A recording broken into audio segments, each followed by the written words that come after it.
शाहपुर जहानिया मां सिंधियाना news network के reporter Asad Sindhi मूजिब 1.5 साल अॻु शाहपुर जहानिया जे अल नूर शुगर मिल में क़तल थी वियल पोरियत हादी बख्श खोसो वारी धुर मोहम्मद मिठल खोसो ऐं रसूल बख्श खोसो वटि लॻारी धुर जे गुल हसन लॻारी पारां मेड़ मिंथ क़ाफ़िलो करे ॻोठ रसूल बख्श खोसो पहुतो। सिंध जी कुंड कुर्श मां मुख़्तलिफ़ सियासी समाजी तंज़ीमुनि जे अॻुवाणनि सहाफ़ियुनि जस्कम जे मरकज़ी अॻुवाण डॉक्टर नियाज़ कालाणी नाज़िमुद्दीन बुर्ती अली बख्श मल्ला सरफराज़ मेवण JWC मरकज़ी अॻुवाण ज़ुल्फ़िकार अली ख़ासकली सिंधी अवामी सथ जे चेयरमैन नाले वारो शाइर मेहर डबाई पहार ख़ान मरी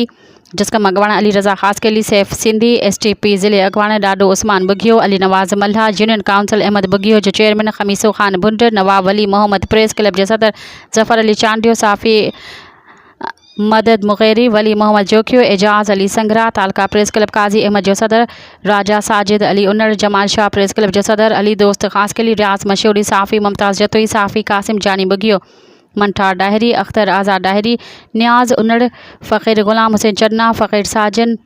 अली कुंभर नज़ीर डाहरी यूनिस उन्नड़ डॉक्टर अल्लाह रखियो कलहड़ो कामरेड नूर मक्सी फ़कीर ग़ुलाम रसूल राहो ऐं ॿियनि जे समेत सियासी समाजी तंज़ीमुनि जे अॻुवाणनि ऐं इलाइक़े जे वासियुनि जो लॻारी धुर जे सीनियर सहाफ़ी गुल हसन लॻारी पारां मेड़ मिंथ क़ाफ़िलो खोसा बिरादरी जे चङे मुड़ुस मोहम्मद मिठल खोसो ऐं रसूल बख्श